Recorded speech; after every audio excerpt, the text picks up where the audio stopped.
So today I want to talk about or address a particular theme or topic. There's a very popular thing kind of that floats around. Whether it's for people that are kind of looking at life from a positive perspective or people that are struggling, trying to heal from a negative perspective. There's a popular phrase. And like most popular phrases that are out there, whether it's mainstream, but definitely in the spiritual world, I love to go after those.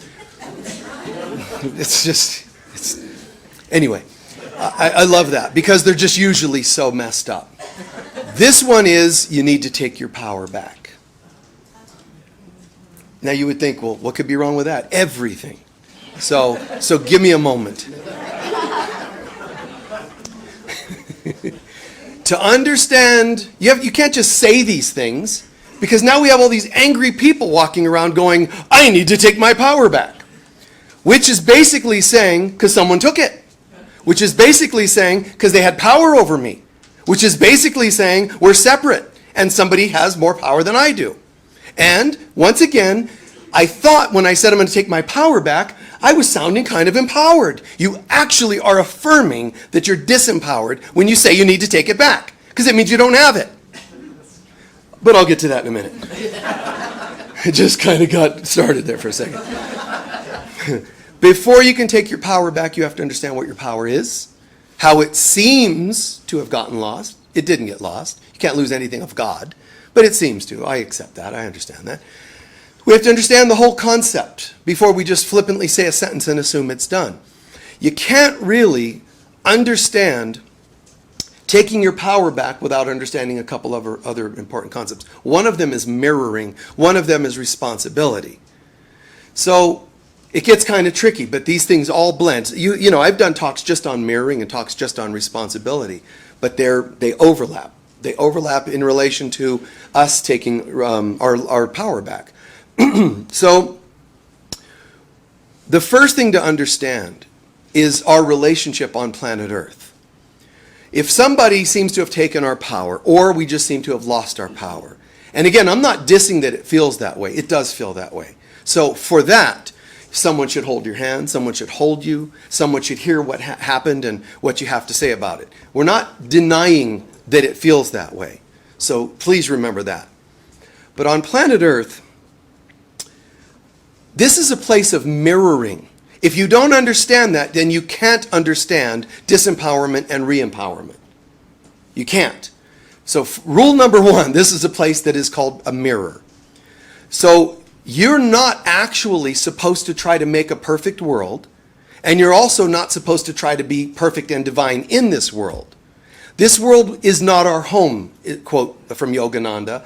This is not our home, Dorothy.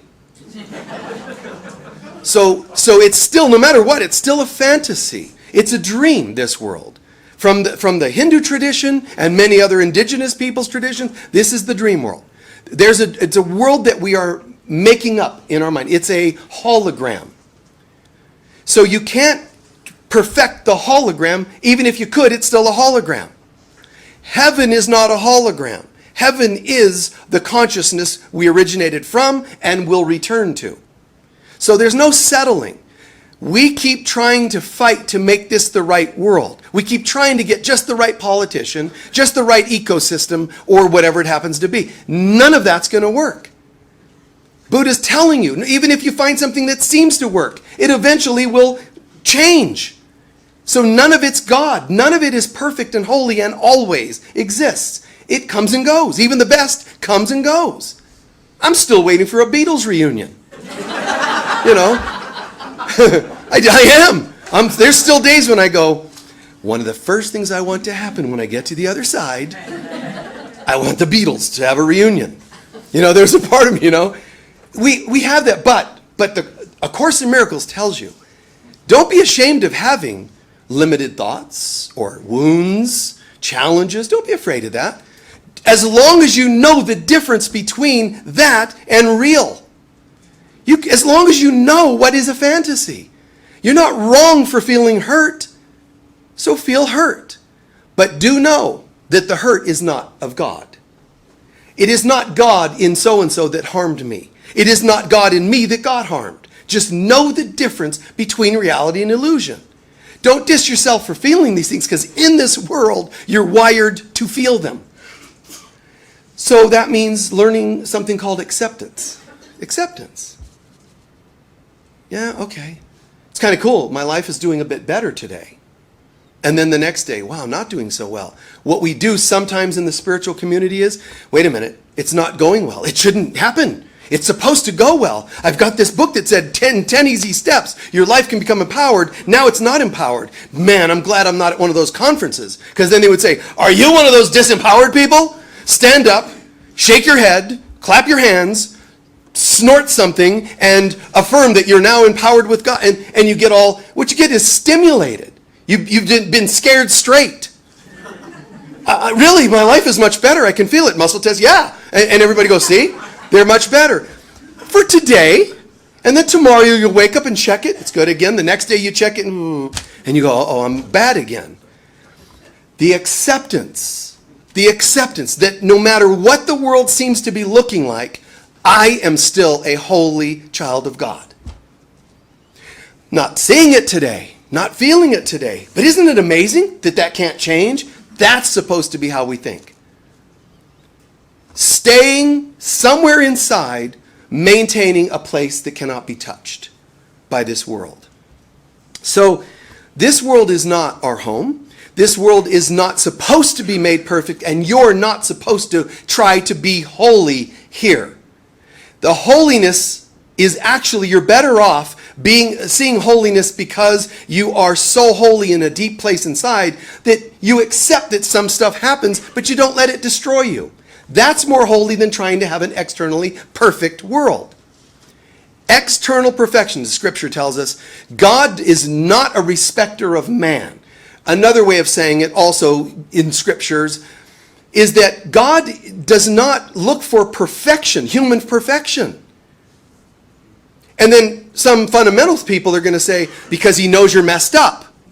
He knows you're a sinner, but that's not what it means. It means in this world you can't find perfection. So let yourself off the hook. And God not looking for human perfection means because he's already found it. See, it's not like God goes, you're almost there. Come on, you can do it. God's like, what are you doing?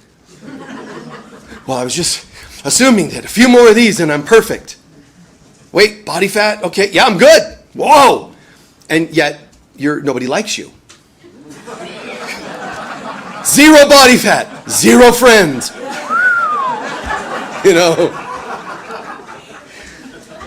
So God's not looking for that. And I'm not saying don't work on being healthier. Work on being healthier as long as you know what you're doing. I'm just playing the game. I'm eating better to play the game. That does not determine whether I'm holy. I'm already holy. As long as you know the truth and respect the illusion, you're good to go. It's all you need to do. Don't try to only do one. Don't try to only live in illusion, and don't try to perfect this world. Trying to perfect the imperfect world, you will exhaust yourself. You can't win. But there must be, and I've tried that in my own way. All of us. It's hard not to, you're here. You're here. You see somebody fall, you want to pick them up, and you should. But when you think that you should always pick everyone up, you've missed something. Because sometimes your back vertebra is going to blow when you tried to pick somebody up that is too heavy for you. The same, my finances will blow if I try to help somebody financially that isn't healthy and safe for me to help financially. So it's never supposed to have been the always help, always fix things. Always, always, always. Instead, it's supposed to be, I need to learn to ask and be guided. What is the right thing in the right moment? And for even the person I can't, my back won't allow me to pick that person up. Don't walk away with a coldness about it. Don't make up stories like New Agers do and say they must have created that. You know, there's this thing that's happening. They say in Sedona, crime wave that's kind of happening. And it's really a unique one because there's like, you watch yourselves, you know, you're walking downtown, you're shopping. People are running by and like taking your purses and stuff as you're shopping. Except in Sedona, when they do, they take him and run and say, why did you create that? That's not really happening. That was just a joke. Okay? Only in Sedona. Forgive me, or whatever. But it's this world, man. This world. I can't fix it all. I can't keep my children as safe as I would have liked to. I wish I hadn't put that garbage in my body for all those years. You can sit and wish, or you can say, what can I learn from it? Because when I say, what can I learn from it, I'm not denying that it seems to have happened, but I'm turning it into something of value. I'm not letting it defeat me or destroy me. That's not easy. I'm not saying all this is easy. It's one of our life's tests. But really, there's a nice thing inside of us that says, man, I would love to have been able to save people here. I wish I could have done this for that person. I know someone that took their own life. If only I had talked to them But underneath that, there is an arrogance that makes you think you are responsible for everybody else. You have to be here and responsible for yourself. They made a choice, or they hurt themselves. You could have caught them, but you didn't catch them. We have those thoughts. We have those thoughts. If only, which is the axiom of the ego. Because if only means, here you are again, not perfect enough. God's going, you're already perfect. How do you reconcile these two? God says, I am. The ego says, I'm always just this close. One of those destroys me. It's a voice I need to stop listening to. The if only. So don't be in too much of a hurry to be perfect. Don't be in too much of a hurry to ascend. What we're being asked to do, and this is going to sound strange because it's counter to most New Age teachings. You are actually not being asked by the one in charge of consciousness, which is the Holy Spirit, Divine Mother, or Christ. That is what's in charge, or call it God. God is in charge of mankind's awakening. Stop trying to usurp God's role and fix it. Since God's not doing a very good job, maybe I can do more to fix everyone. If everyone would just do this and that and the other. We all have those thoughts, and it's okay. But to see that there's a selfishness to that, to step back and realize your kids did this and that, or your friend did this and that, your ex did, if only I'd have bought them flowers on our last anniversary, then they probably wouldn't have, ran away with somebody or whatever. If only I had gotten them. That's not healthy, and it's not even true. It's not even true. Why would you want to entertain that? So don't be in too much of a hurry to fix everything, nor to try to be perfect. And you'll know you're doing that when you hear the words, if only. If only I had caught them before they fell. If only I had put that ladder to the right one step. If only I had been watching the road more. Watch yourselves. And then what can you learn from it? There's not an if only. If only is based on the past. The past is gone. So starting now, what can I do? How can I be different starting now? And then you're locking in a little more to spirit. So the Course, let's say God, the consciousness in charge of it all, is actually saying to you, contrary to what you're out there, is actually not saying, get ready, be perfect, and you'll get to be one of the few ascending. There is an ascension. It's true. There is a process of ascension. But it's not done the way people think. You perfecting yourself. It's by allowing the perfection that's already there. Now you're in the grace of God, which is how you ascend. You don't ascend because of checking the right boxes on a test of some kind, or by being a do-gooder. It's by a beer, someone who knows how to accept and be in a state of peace. So God is not asking for you to perfect yourself for ascension. God is asking you to do this. Are you capable of chilling, relaxing? Are you capable of recognizing that you cannot fix the world? Can you see the difference when you're kind of off today? Today, I did something and I felt kind of proud. And I'm telling you, guess what I did today? I caught somebody when they were falling and it saved their life. Where's that coming from? God's only asking you to get used to knowing where you're coming from. Getting to know yourself. That's what you're being asked to do. You're not being asked to create or even participate that much per se in a spiritual awakening process. You're already divine. What you're asked to do is deal with your ego process. Work on your stuff more than perfect yourself. Because if you haven't worked on your stuff, you're not even clear enough to know what you need to work on spiritually. God's already got this shiny diamond inside our soul. And it's weird. And we're caught up in looking for something. It's already there, but we can't see it because of the layers. The layers of wounds and the layers of masks that we've put on to cope with the wounds. To seem like we're coping with the wounds. So we're asked to be honest. That's all. Think of it this way. If I have to be enlightened or honest, which one should I strive for? Honesty. That's silly. If I'm enlightened, nothing else matters. You can't be enlightened without honesty. That's it. You got to be honest. You can't be enlightened without honesty. But you can't have honesty that hasn't yet achieved enlightenment. So go for honesty. Go for vulnerability. Go for, I believe I'm divine. I would like to be more divine. That's fine. That's honest. But then what about the wounds? And yet I'm caught here and I'm stuck there and I'm still making unhealthy choices. And be honest about what's in the way more than what you think you need to achieve. Now, I hope that makes sense because I've said it a couple different ways. But this, God is saying, just if you want to release and reverse this thing you've gotten yourselves into, if you want to reverse it, there's a couple things you got to do. If you want to become enlightened, you got to be more honest, let's say. But to be more honest, there's a couple things you have to do. To heal the past, there's a couple more things you have to do. So one of them is know the difference to what is distracting you. Understand what's distracting you. Be honest about what's distracting you. Don't just talk about what you want to achieve in consciousness. What's keeping you from achieving that consciousness? One of them is called attachments. One of them is called judgments, of course. But one of them is called attachments. So one of the most important things that we have to learn to do is heal. And when we heal, veils get lifted. And it's really interesting because we think, if I'm spiritual enough, I will go to heaven. And Buddha, in one of his brilliant short statements, said, heaven is here. It's all around you. But you have to lift the veils to see it.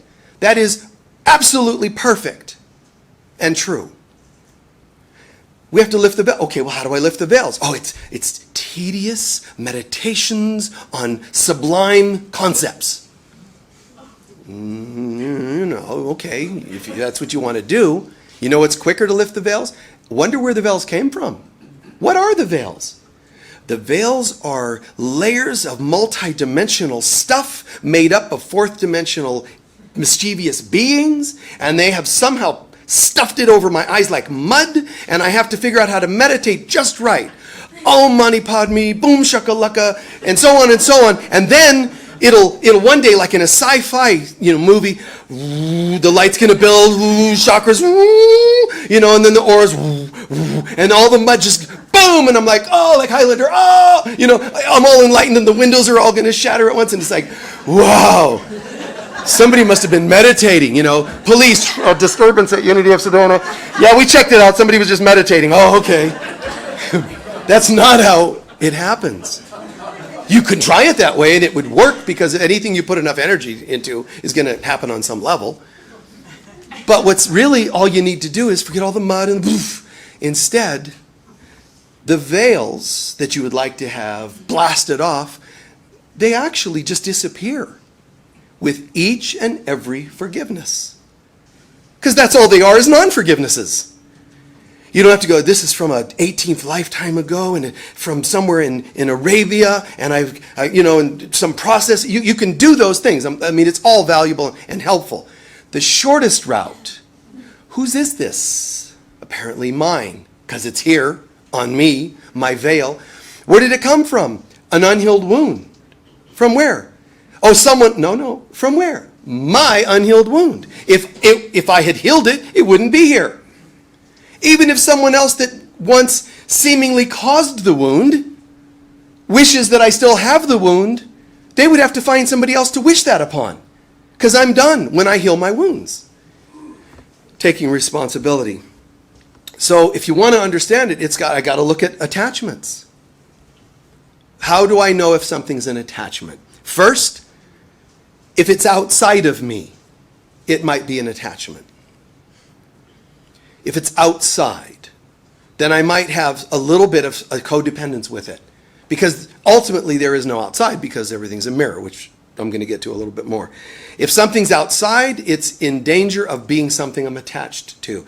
If there's something out there that I think completes me, and this is a great one, just sit down and ask yourself. Even not the word complete. If you actually sit down and ask yourself, when I tune in, is there anyone or anything that I actually believe completes me or makes me better in some way or worsens me in some way? As soon as you start naming people, you're wrong, you're wrong, you're wrong, you're wrong, you're wrong. But it's good to name them so you can see how wrong you are. But it's good to name them because you're doing an inventory. If I think that you make me complete, I have now got a codependent relationship. Even if it doesn't look all codependent by, the standard interpretations or definitions, if I think someone or something outside of myself has power over me, I'm in trouble. Because I'm therefore going to be likely attached to it. And then if something seems to stimulate or sedate me, that's likely going to be an attachment. These things I'm naming, you notice, are similar to the word addiction. Because that's what it is. Attachments, codependence, addiction, they're all the same. They all start with me thinking I'm incomplete, then thinking something is out there that could complete me, and then grabbing hold of that thing and valuing it because I thought it completed me. Eventually it's going to show its true colors that it can't complete me. And when I realize that, I'm going to divorce it and blame it. I thought you were going to complete me, but apparently, you lied or whatever. It's important for us to just recognize it's not easy. It's not easy. I mean, and this happens all the time. If you're on the healing path at all, this is going to happen. That these things are going to be revealed to you and shown to you. And it doesn't feel great, but still has to be looked at. I find that in my own life, the challenging times are going to be when this process comes in and tries to uproot the stuff closest to me. It's one thing if I have a plant in my yard and I think it's pretty and it dies because it didn't get enough water. That's a bummer.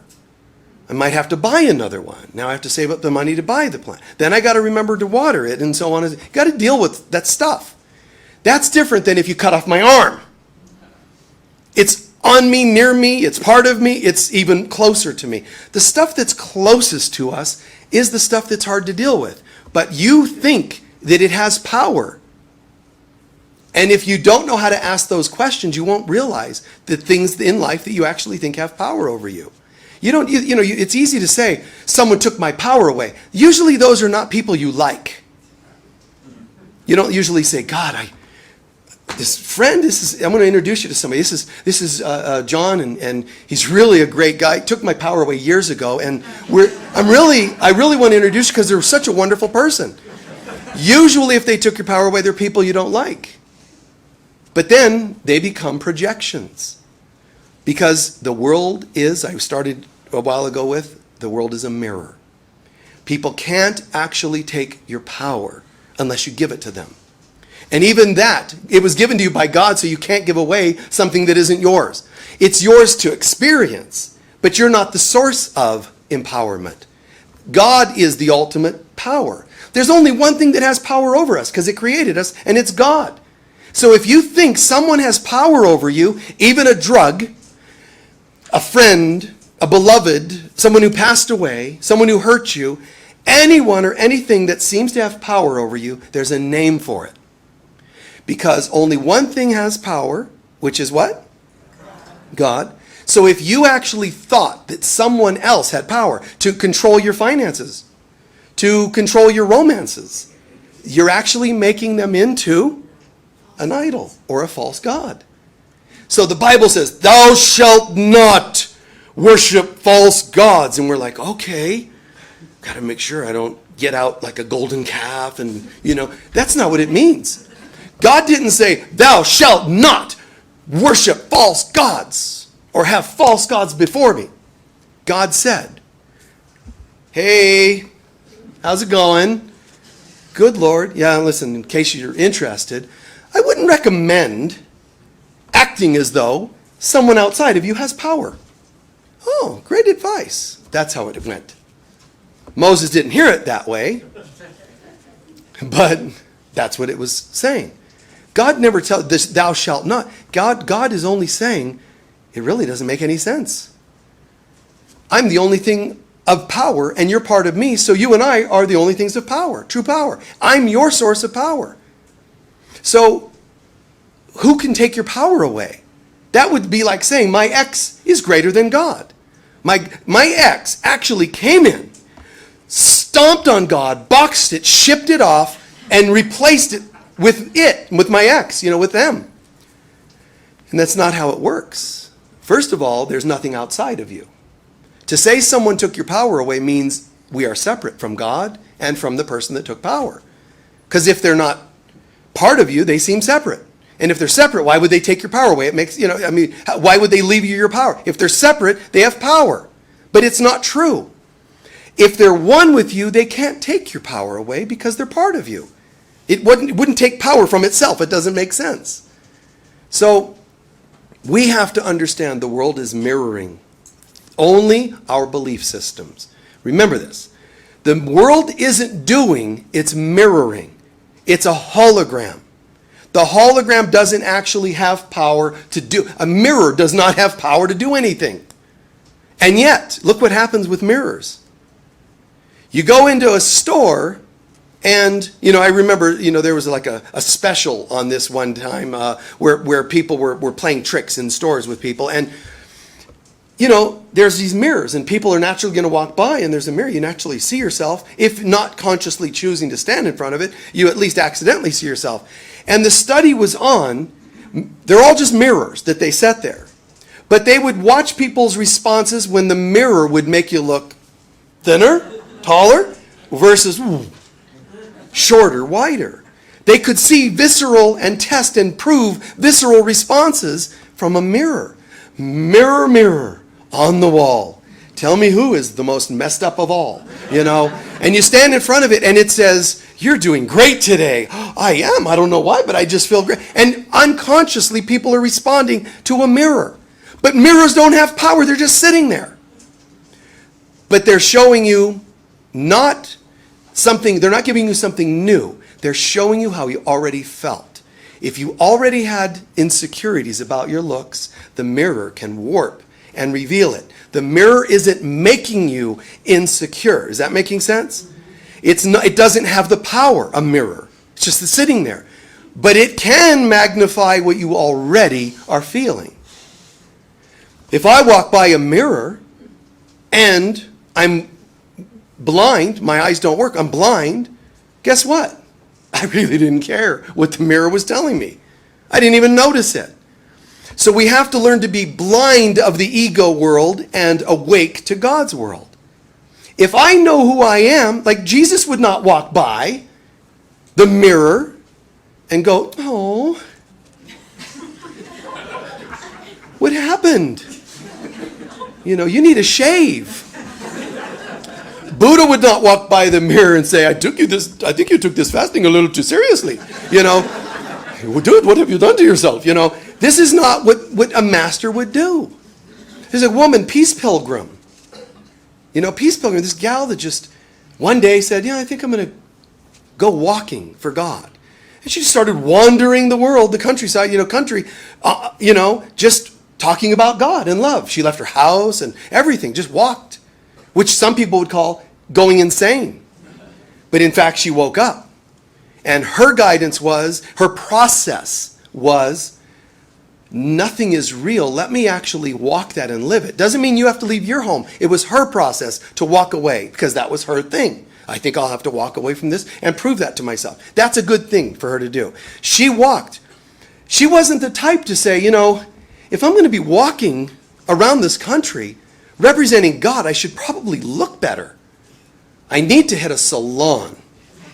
I need to get a real makeover kind of thing so that people can go, well, that's clearly that chick that's walking the world, for God.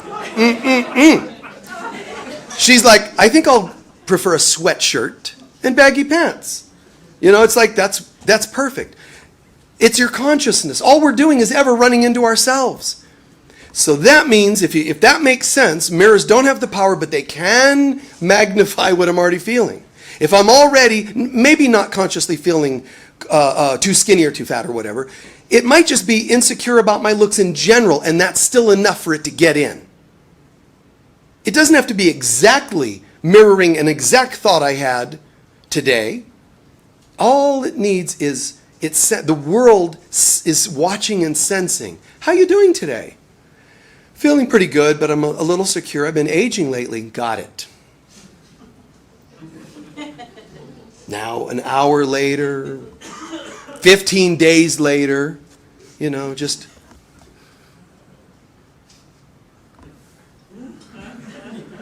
Where'd that gray hair come from? And you think it's an accident or random. All it's doing is revealing something you were already insecure about. This is true for romance and for everything else. The world is only mirroring, and we react to it. Our job is to see, I have some attachments here. I have insecurities about myself, who I am. It then created a craving. The craving then became an attachment, and then I started living on the attachment. When the attachment starts getting threatened, meaning someone no longer loves me, or my finances were taken or whatever, greater taxes this year, it's going to take a hit. When I see it, though, I need to track it down and say, where have I misappropriated my faith? Not the tax man takes our power away. And there's, go on the internet, you're going to hear all kinds of stuff. All the different people that have taken your power. The government's out to get you, and this is out to, and it makes sense. That's what's worse. It's so scary that it makes sense, and then it becomes your truth. But then you're now affirming, everything takes my power away. Instead of the opposite, which is, I am as God created me. God is my source of power. God can't go away or be taken away. Therefore, nothing can take my power away. Oh, okay. Whew. Then you can add, then what the hell was I thinking? And it's good to ask that, because that's where you get to look at yourself. Affirm the truth, but then be willing to go, then why was I willing to think that person, my ex, took my power away? Or whomever else you think it is.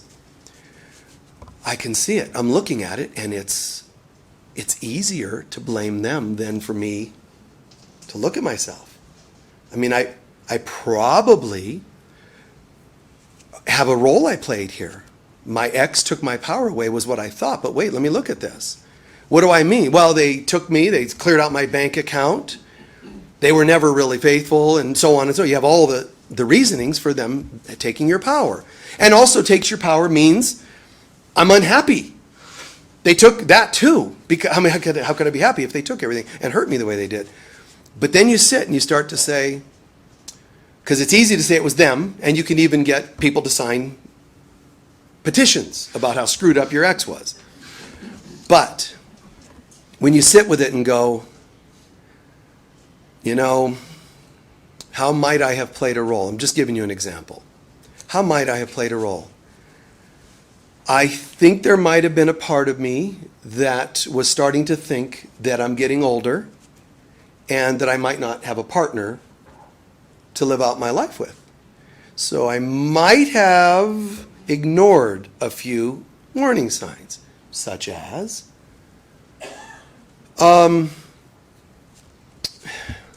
they said that they had a certain job in South Florida, and yet most of their clothes are warm, furry things. Any other clues?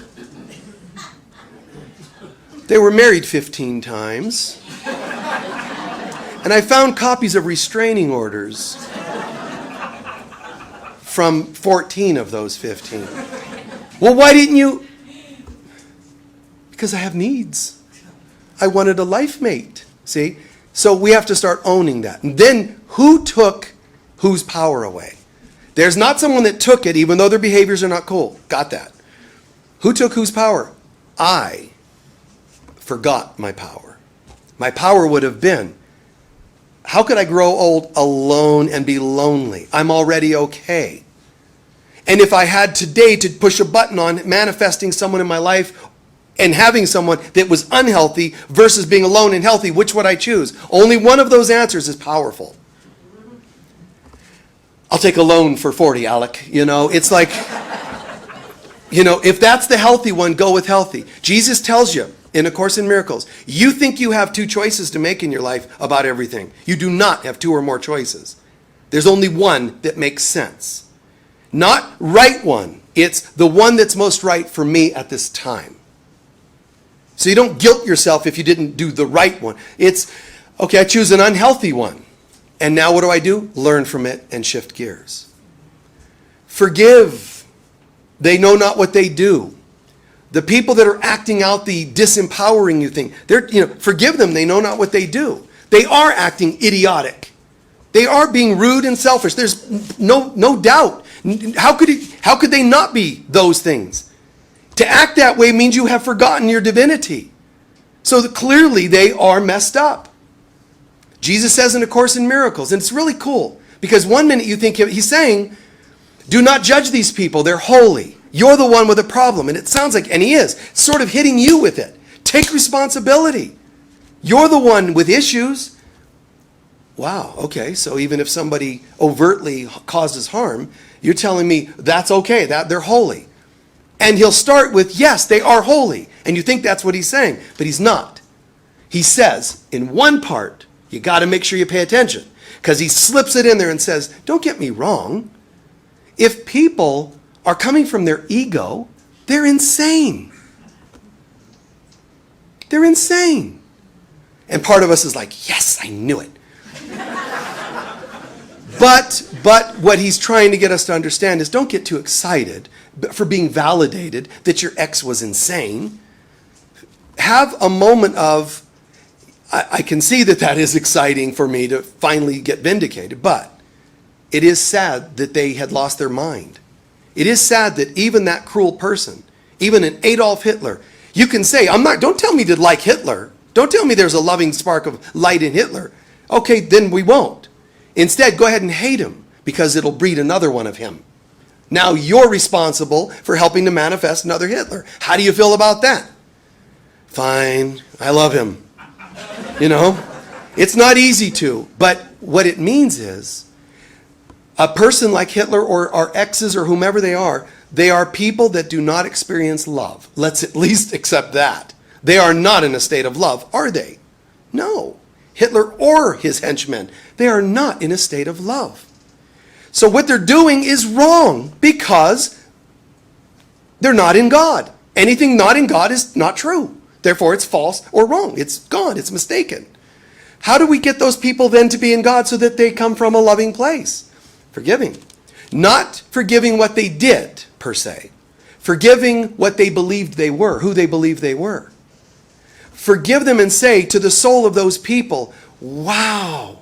Instead of a list of things I don't like about you, instead it's underneath that list is one thing. You forgot who you were. And if somebody doesn't help you remember who you were, you're going to do it again.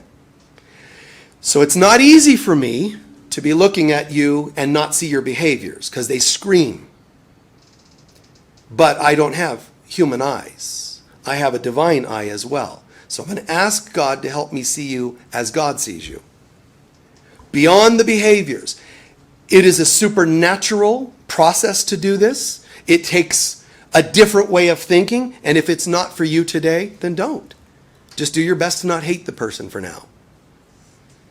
This world has its challenges, and it'll look like people take your power away. How can they take, who's the they we're talking about?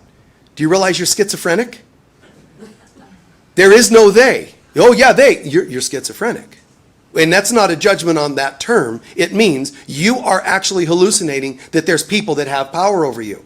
No one has power because there is no one but you. We're all one. There's only one of us here. So when you say someone took your power, it means God is separate.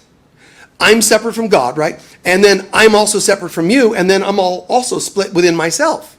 And some little part of what was once part of God, some little piece of the fractured oneness of God is out there and is a bad guy, and it took my power. That's what it means. That's how I feel. Let me beat on a pillow. Let me scream in a pillow. That's how I feel. But my goal is to say, wow, God cannot be divided, nor can God's children be divided, which means there is no them that took my power. I forgot my power. And then the world mirrored in the hologram someone that played the role.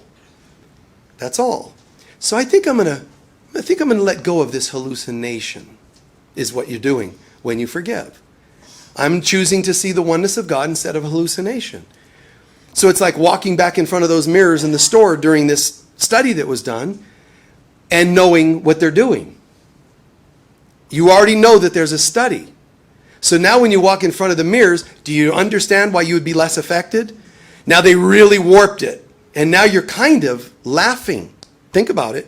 Because you know what they're doing. Oh, I know you guys are on this side of those mirrors messing with me. Knock it off. And they're on the other side laughing because they're in on it with you. Do you understand that? It's the same thing. When you know the truth of what's happening, you're less affected by it. And now you walk by the mirror and gray hairs or whatever. Whatever. It's like you see through it. Sometimes it'll still get you, especially if it's related to things closest to you. But who am I? I am part of God, and I am very holy. And if I'm part of God, then really can this thing have power? No, it can't. Does it feel like it today? Yeah, kind of. You okay admitting that? Yeah. See, that's the good stuff. Admitting you slip. Because when you're in on it, it's easier to get over that I slip. So the mirroring is important. Taking responsibility means I'm going to go ahead and take back my power. But what I mean is I'm going to take it back from the villains who took it? No. What it means is I'm going to choose to remember and start exercising my power. What does it mean to start exercising my power? I'm going to start exercising my truth, the truth of who I am, and then my free will. Today I'm going to start taking back my power, which means taking back my power of free will, and I'm going to use it right. Instead of using my free will to lose my free will, I'm going to use my free will to exercise my free will. I'm going to use my power of choice to be here now and take responsibility and see through the mirrors. Now try to take my power away. How is it possible? Hi, I'm awake.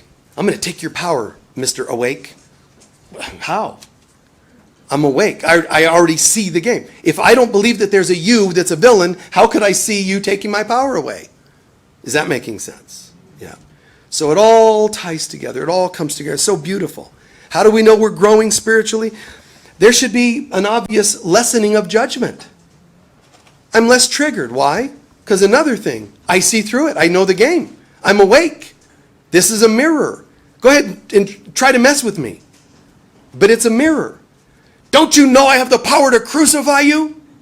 There's an example, man. That's like the IRS. Hey, we're going to take everything if you, and everybody else in this world that seems to attack us. It's all Pilate saying, don't you realize I have the power to crucify you?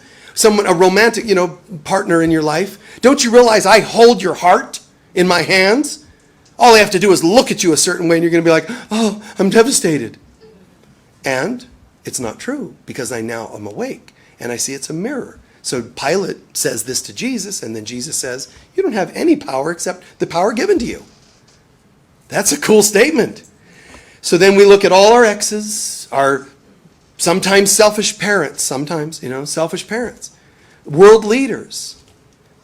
Look at a little maniac on your TV that acts like they have power. And they're screwing people around on this planet. I'm not even thinking of anybody specific. But think about somebody like that, whoever that would be, and imagine saying, oh, you poor thing. You actually don't have power except the power we give you.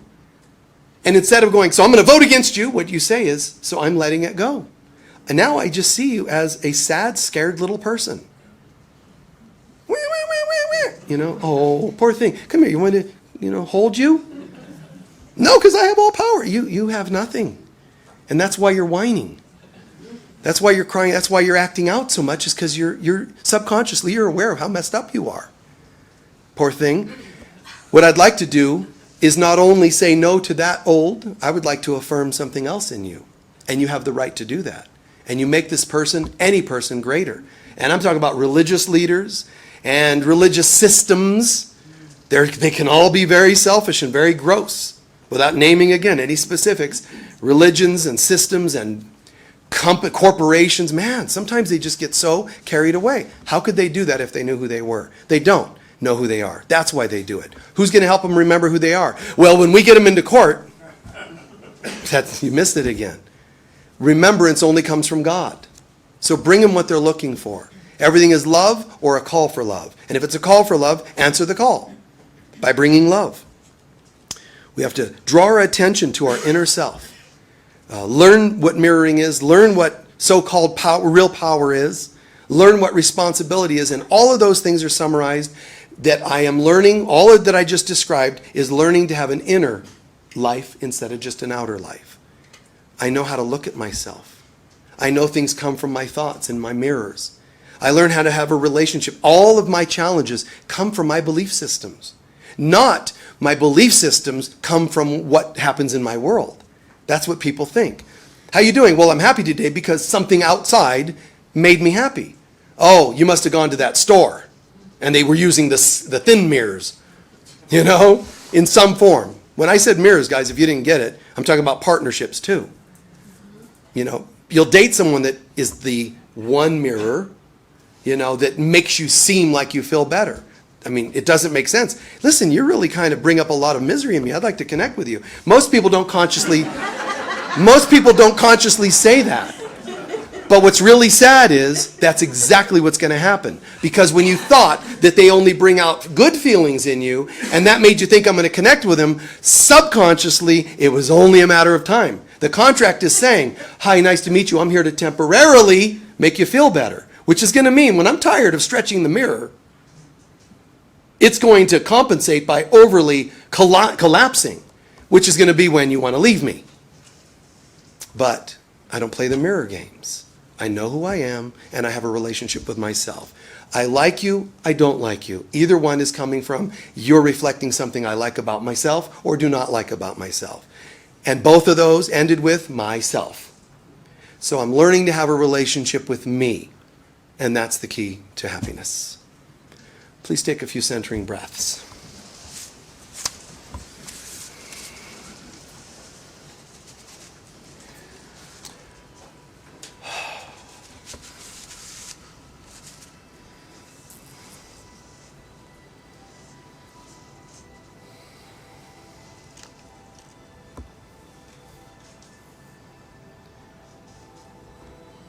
Let's imagine that we have been, prior to this moment, we have been fasting, cleansing, processing out old wounds and issues and letting them fall away. Let's pretend and imagine that we've been stretching to get locks and tensions out of the body, and we're just dropping in to a very deep, quiet place. Let's imagine that we've been floating in this quiet place for a long time. Several minutes, maybe even hours. All the preparation is already done, and it's brought me to this moment. Not the anticipated moment in the future, but right now, I'm already starting to feel like something multidimensional is happening around me. There is a portal-like energy around me. I'm feeling a little bit floaty. I'm feeling less dense. The sounds, the music, the air is all around me, morphing. There's a holiness. Surely the presence of the Lord is in this place. I can feel it. It's here. It's as though I'm imagining that the hands of God or Christ or the Divine Mother are so large I'm being held like a sphere in its hands. And what it's doing is it's saying to me, let me unwind. Let me unwind you. I'm holding you like a global or universal Reiki or cranial sacral type of healer. I'm holding you, and I'm not going to force. I'm only going to ask, are you willing? And then some more muscles drop. Are you willing? Some more old wounds drop. Are you willing? Resistance, defenses. I used to defend myself, protect myself. I used to defend my ego. And now it's all unwinding. It unwinds a little to the left and a little to the right. There's some cells that are being taken out of my brain, neurons that tell me old belief systems. This complete trust in this healing.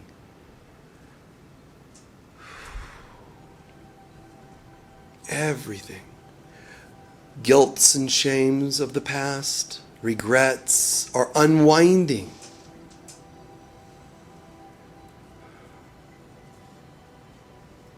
Every thought now you start to have, let it unwind. Do it on your own. There's thoughts such as, if only, politics, ... Let that go. If only the medical system were, I'm not saying deny the feeling. I'm saying see it and let it unwind. I'm going to put it in God's hands. So God unlocks my version of it and lets me experience the peace that brings all the answers. My health is already okay, but I need to surrender to the okayness. Parenting, jobs, responsibilities, whatever's coming to your mind, see it and let it unwind.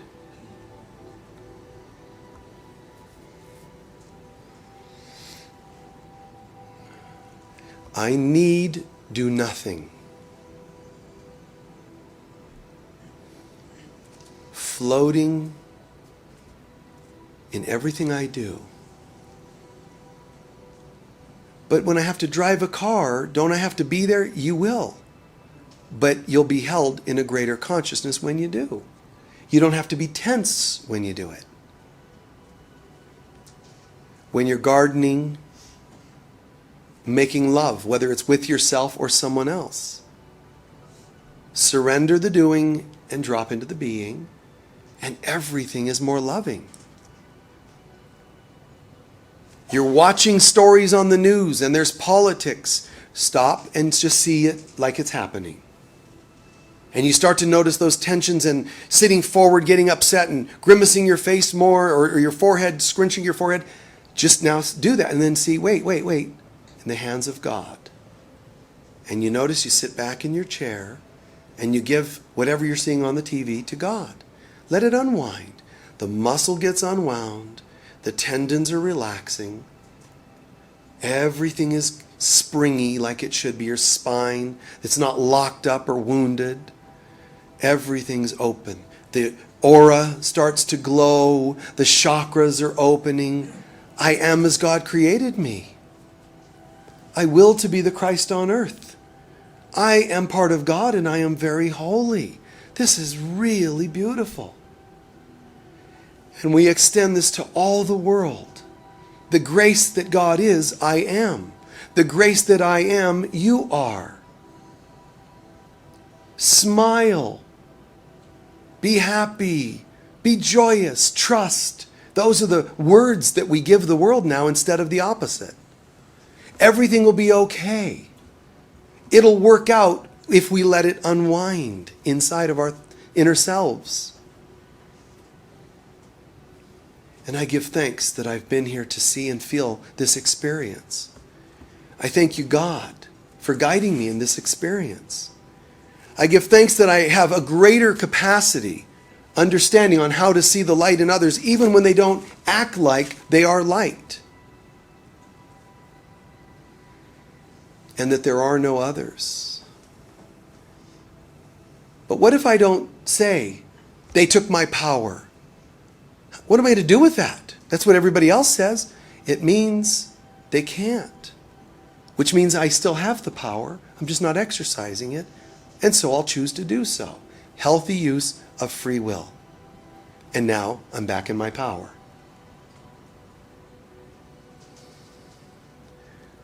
Close with a few seconds of acknowledging that this is so. This is absolutely true. What we're sharing, what we're hearing, what we're experiencing, it's not just kind of a fancy, it's a real thing. I am getting this, and it's being woven into the cells of my being. It's a truth for me. And so it is. Now just relax and let that slowly happen. Come back in slowly. A couple breaths, a little stretch and so on. Integrate slowly, reintegrate slowly.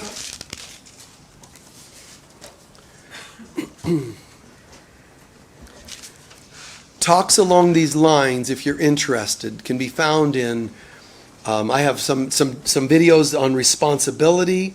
There's one DVD in online and also in our store, Rebuilding a New Life.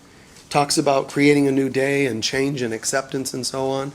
There are other DVDs that have talks on responsibility or boundaries or whatever. So if you're interested in getting more, you can grab hold of those things. How did the meditation feel? Yeah? Nice. If you had to put words to it, short word sentence, what did it feel like? What did you get from that? Relief, I am that I am, peace. Oneness. Connectedness. Unwinding. Increasing connection. Exhale. Decompress. Imagine that. What if we are in the hands of God? Just like somebody doing craniosacral work, and you kind of let things unwind. At least you should. I guess you could go to like a massage therapist and lay there and just, you could. It doesn't make sense, but when they hit a muscle, you're supposed to be like, letting it unwind, letting it open up. Whether they're holding a muscle, acupressure points, they hold those points. You're supposed to be like allowing those points to become little vortexes in which the message of tension out, love in is occurring. And then it activates your systems. You could go, this is like magical. That's how healing is supposed to look. Whether it's done in here, in psychotherapy, or in counseling of any kind, or even in body work. I'm supposed to be different when we're done. And all too often, the therapists of any kind don't know how to make that happen. They don't know how to facilitate that greater opening, but also the clients often don't know. And we have to learn. We have to take our power back. We have to take responsibility and make it so. Believe it or not, when you do that, even a therapist that didn't know how is going to learn because they watched you do it. They felt you do it, and then they're going to want to have more of that. So when we remember who we are and we activate our power to choose right now, you're making a difference in other people's lives.